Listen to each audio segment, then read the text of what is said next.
माँ, हम मकर संक्रांति क्यों मनाते हैं? बताती हूँ। देख, मकर संक्रांति के दिन ये माना जाता है कि भगवान सूर्य अपने बेटे शनि महाराज से मिलने आते हैं, और ये भी कहा जाता है कि इस दिन से भगवान सूर्य उत्तरायण हो जाते हैं, यानी उत्तर दिशा की तरफ बढ़ते हैं। और वो आपने भीष्म पितामह वाली कहानी भी तो बताई थी ना माँ? हाँ, तुझे याद है? कहते हैं कि महाभारत के युद्ध में जब भीष्म पितामह बाणों की शैया पर पड़े थे, तो उन्होंने इसी शुभ दिन पर अपने प्राण त्यागे थे। इतना महत्व है इस दिन का। और तो और लोग आज के दिन से ही खरीदारी और अच्छे काम शुरू करते हैं, जैसे शादी वगैरह।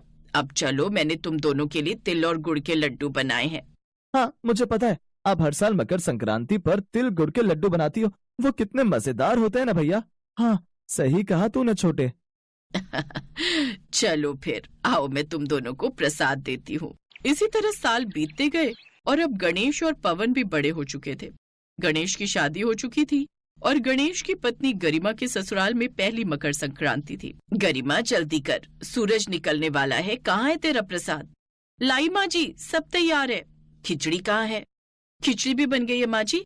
अच्छा माँ जी, एक बात पूछूं? बाद में, पहले जल्दी से छत पर चल, सूर्यदेव दर्शन देने ही वाले होंगे।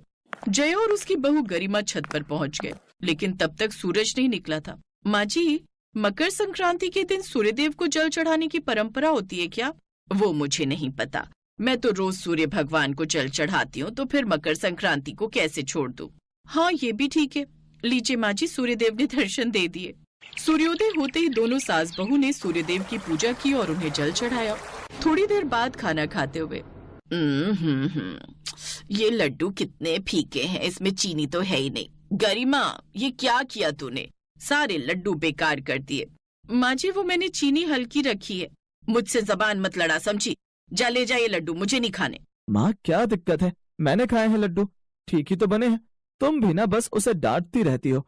क्या कसूर है उसका? कसूर उसका नहीं, तेरा है। अब मैंने क्या कर दिया माँ? लाख मना किया था कि वो फटीचर खानदान से धेला नहीं मिलेगा। अब देख, त्योहार का दिन है। अरे, इसके मायके से 1 किलो गुड़ तक नहीं आया। गणेश अपनी माँ की बात सुनकर चुप हो गया। वो समझ गया था कि असली वजह लड्डू नहीं, बल्कि गरिमा का गरीब होना है। वो चुपचाप काम पर चला गया। बेचारी गरिमा अपने साथ ज्यादा दहेज नहीं लाई थी, और इसी बात से जया उससे नाराज रहती थी। और दहेज की चाहत में ही जया ने अपने छोटे बेटे पवन की शादी एक अमीर खानदान की लड़की से करा दी, और पायल घर की छोटी बहू बनकर आ गई। कुछ भी कहो, पायल के घर वाले हैं बड़े दिलदार। अरे देखो तो, खुद से आगे बढ़कर दहेज में कितनी सारी चीजें दी हैं। पैसे वाले घर की बेटी पायल आते ही जया की सगी हो गई, और जया भी उस पर जान छिड़कने लगी। गरिमा को लगा था कि उसकी देवरानी उसे समझेगी, उससे प्यार करेगी, लेकिन पायल अपने मायके से दहेज के साथ ढेर सारा घमंड भी लेकर आई थी। उसी दिन गरिमा को एहसास हो गया था कि पायल में घमंड कूट कूट कर भरा है। धीरे धीरे इसी तरह पायल अपनी जेठानी को नीचा दिखाने की कोशिश करती, और फिर एक दिन जब हद पार हो गई तो दोनों के बीच जबरदस्त बहस हुई। अरे क्या हो रहा है ये सब? क्यों लड़ रही हो तुम दोनों? देखो ना माँ जी, ये भाभी ना जब देखो मुझ पर जेठानी होने का रौब झाड़ती रहती हैं। अब बहुत हो गया माँ जी, अब इस घर में या तो ये रहेंगी या फिर मैं। अरे तू ही रहेगी, इससे तो मैं भी परेशान हो चुकी हूँ। सुन गरिमा, तू इस घर में रहने के लायक नहीं है, चली जा यहाँ से। ये कैसी बातें कर रही हो माँ? वो कहाँ जाएगी? और अगर आप उससे निकाल ही रहे हैं तो फिर मैं भी नहीं रहूंगा इस घर में। हाँ हाँ ठीक है, जोरू के गुलाम, तू भी चला जा। गणेश अपनी पत्नी के सम्मान की बात जब भी कहता था, जया उसे भी डांट देती थी, पर उस दिन तो हद हो गई। उसी दिन गणेश गरिमा को लेकर घर से चला गया, और फिर वो बगल वाले घर में ही कमरा किराए पर लेकर रहने लगा। ऐसे ही एक दिन, माँ जी कहाँ हो आप? जल्दी इधर आओ। क्या हुआ, बड़ी खुश लग रही है? ये देखिए, मेरी पहली मकर संक्रांति पर मेरे पापा ने मेरे लिए क्या भेजा है। ये नए कपड़े, ढेर सारे तिल और गुड़ के लड्डू, और उन्होंने ये 20,000 रुपए भी भेजे हैं। ये पैसे किस लिए? कह रहे थे इन पैसों से कंबल वगैरह खरीद कर गरीबों में बंटवा दूं। सोच रही हूँ पड़ोसियों को भी दे देती हूँ। पता नहीं बेचारों के पास इस ठंड से बचने के लिए कंबल भी है कि नहीं। ये बात सच थी, गणेश की तनख्वाह बहुत ज्यादा नहीं थी, ऊपर से अब तो उसे कमरे का किराया भी देना पड़ रहा था। अगर मेरी पगार अच्छी होती तो तुम्हें इस तरह अपमानित न होना पड़ता। नहीं, इसमें आपकी कोई गलती नहीं है। अगर मेरे परिवार वाले भी पैसे वाले होते तो शायद आज हम भी अपने घर में रह रहे होते। खैर सुनिए, ये तिल और गुड़ के लड्डू हैं, और मैंने ना ये ढेर सारे दस्ताने खरीद लिए हैं। जो भी गरीब आएंगे उन्हें बांट दूंगी। कंबल तो बहुत महंगे पड़ रहे थे।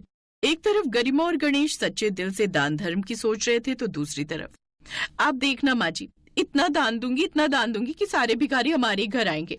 अरे फिर वो भिखारन भी देखती रह जाएगी। मकर संक्रांति का दिन आ गया। जया और पायल अपने घर से बाहर निकली। उन्होंने घर के बाहर एक बड़ी सी टेबल लगवाई जिसमें ढेर सारे कंबल, बढ़िया कपड़े और मिठाइयाँ रखी थी। उधर गरिमा और गणेश भी अपने घर से बाहर निकले। उनके पास एक थाली में गुड़, तिल के लड्डू और कुछ दस्ताने थे जो वो गरीबों को देना चाहते थे। तभी, देख रही है माँ जी, अब तो खुद भिखारी अपने जैसे भिखारियों को दान देने के लिए आए हैं। पायल की ये बात गरिमा और गणेश दोनों ने सुन ली, लेकिन वो कुछ नहीं बोले। तभी वहां काफी सारे भिखारी आ गए। उन्होंने जैसे ही देखा कि पायल तो बहुत दान देने वाली है, वो सारे भिखारी पायल के घर के बाहर लाइन लगाकर खड़े हो गए। ये देखकर पायल जोर जोर से हंसने लगी। माँ जी, लगता है इन्हें अपने लड्डू खुद ही खाने पड़ेंगे। अब तो कौन जाएगा इनके पास, जब यहाँ काजू कतली, चमचम, रसगुल्ले रखे। हाँ। पायल घमंड से इतरा रही थी कि तभी वहां एक साधु बाबा आए। उनके चेहरे पर गजब का तेज था। प्रणाम साधु बाबा। खुश रहो बच्चों। बाबा के इतना कहते ही सूरज निकल आया और चारों तरफ प्रकाश हो गया। पायल और उधर गरिमा ने सूरज देवता को जल चढ़ाया, लेकिन जैसे ही पायल ने जल चढ़ाया, सूरज की किरणों की वजह से उसका सारा सामान जलने लगा। कंबल और कपड़ों में आग लग गई। उधर सूरज की किरणों के पड़ते ही गरिमा का सोने का बन गया। ये देखकर हर कोई हैरान था। तभी, लाओ बच्ची, बाबा को मकर संक्रांति का प्रसाद दो। गरिमा और गणेश ने देखा साधु बाबा के माथे पर सूर्य का निशान था और उनसे सूर्य जैसा ही प्रकाश निकल रहा था। गणेश और गरिमा को समझते देर नहीं लगी। तुम्हारी पूजा सफल हुई। ये सारे सोने के पात्र मेरी तरफ से तुम्हारे लिए उपहार हैं। इन्हें बेचकर तुम गरीबों की मदद करना। सूर्यदेव की बात सुनकर पायल भागी भागी आई और बोली, और मेरा उपहार भगवान? मैं भी तो दान देने के लिए खड़ी थी, पर आपने तो मेरा सारा सामान जला दिया। दान देने और दिखावे में अंतर होता है। इससे पहले कि मेरी दृष्टि से तुम और तुम्हारी लालची सास भस्म हो जाए, चली जाओ यहाँ से और आगे से फिर कभी पूजा की जगह ढोंग मत करना। अब जाकर उन्हें अच्छा सबक मिल चुका था। एक समय की बात है।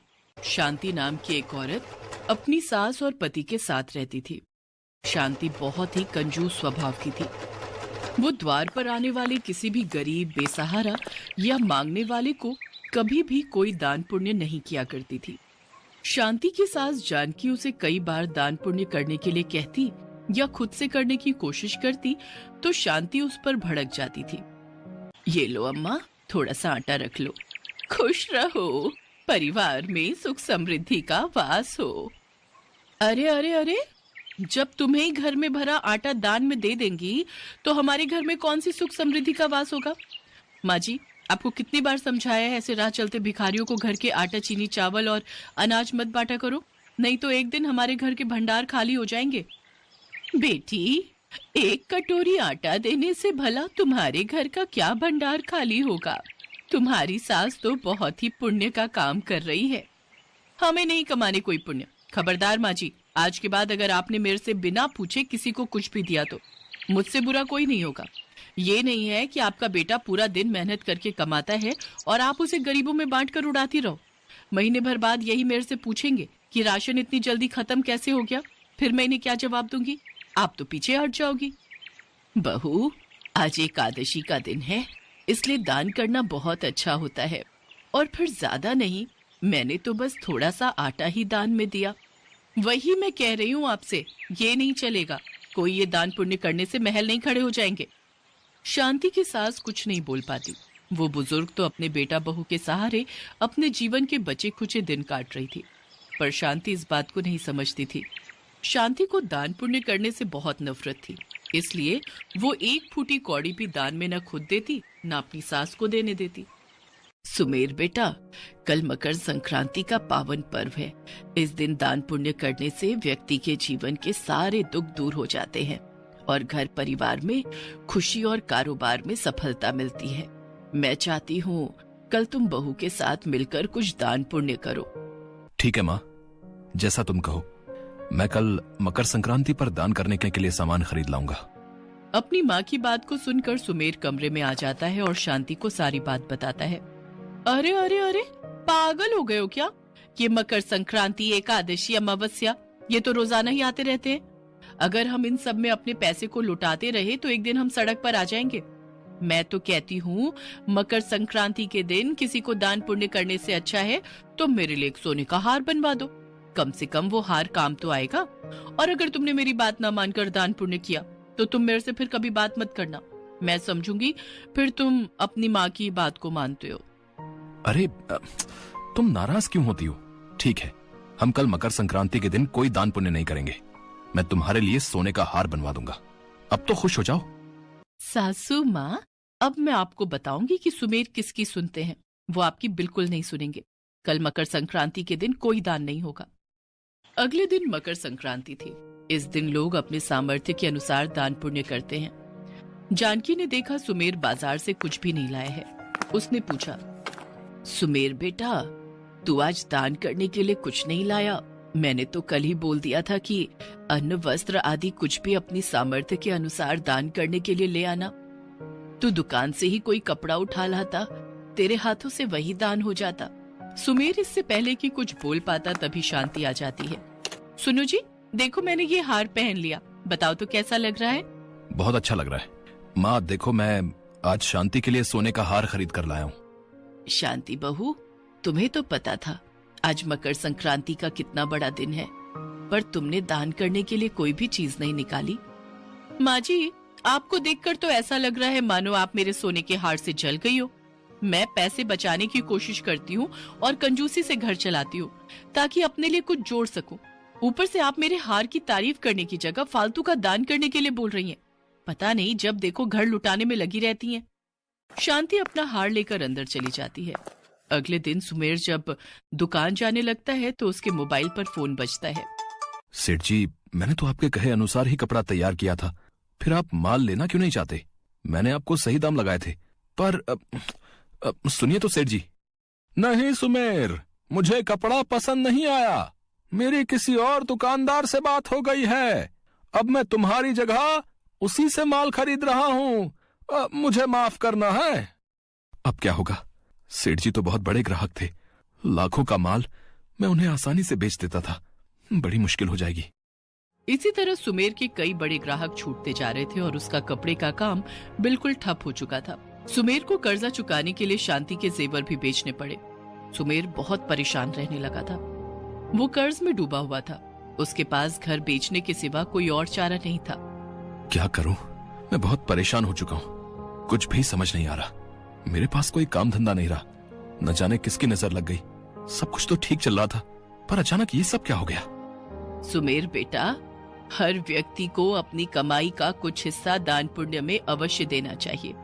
साल में कुछ ऐसे दिन आते हैं जिस दिन दान पुण्य करने से व्यक्ति के जीवन में सुख समृद्धि आती है, पर शांति ने मेरी एक नहीं सुनी। घर की बहू बेटियां घर की लक्ष्मी होती हैं। शांति घर की लक्ष्मी है, पर उसने सदैव दान पुण्य न खुद से किया, न मुझे करने दिया और न ही तुम्हारे हाथों से ही करने दिया। मकर संक्रांति के दिन दान पुण्य करना बहुत फलदायी होता है, पर पिछले महीने ही मकर संक्रांति के दिन मेरे कहने पर तुमने कुछ भी दान नहीं किया। कहीं ना कहीं ये गलत है बेटा। तुमने मेरी बिल्कुल नहीं सुनी। माँ, मुझे माफ कर दो। मैंने सचमुच बहुत बड़ी गलती कर दी। माँ जी, मुझे माफ कर दीजिए। आज मेरी कंजूसी की आदत के कारण ही हमारे घर में परेशानियां आई हैं, पर कोई तो उपाय होगा जिससे सब कुछ फिर से ठीक हो सके। बहू, अपने कष्टों से छुटकारा पाने के लिए केवल एक उपाय जो सबसे सरल है, वो है गरीबों में सामर्थ्य अनुसार दान पुण्य करना, भूखों को भोजन कराना, पशु पक्षियों को अनाज और चारा डालना, प्यासे को पानी पिलाना और सभी जरूरतमंद लोगों की सेवा करना। अगर मनुष्य ये सब सेवा कर्म करे तो उसके जीवन के सारे कष्ट दूर हो जाते हैं और भगवान की कृपा से घर में सुख समृद्धि का वास होता है। माँ जी, मैं वादा करती हूँ, अब मैं और सुमेर आपके साथ मिलकर गरीबों में दान पुण्य करेंगे, व्रत पूजन करूंगी और सदैव अच्छे कर्म करूंगी, कभी भी कंजूसी नहीं करूंगी। शांति अपने सामर्थ्य के अनुसार अपनी सास के कहने पर दान पुण्य करना आरंभ करती है। धीरे धीरे सुमेर का काम फिर से ठीक होने लगता है। उसे कपड़े का ऑर्डर मिलने लगता है। उसके ग्राहक फिर से लौट आते हैं और घर में फिर से सुख समृद्धि का वास होने लगता है। और 1 साल बाद जब मकर संक्रांति का दिन आता है तो शांति अपने पति और सास के साथ मिलकर मंदिर में पूजा करती है, दान पुण्य करती है। ऐसे ही उसके अच्छे कर्मों के कारण उसके जीवन की सारी परेशानियां दूर हो जाती हैं और उसके घर में सुख समृद्धि का वास होता है।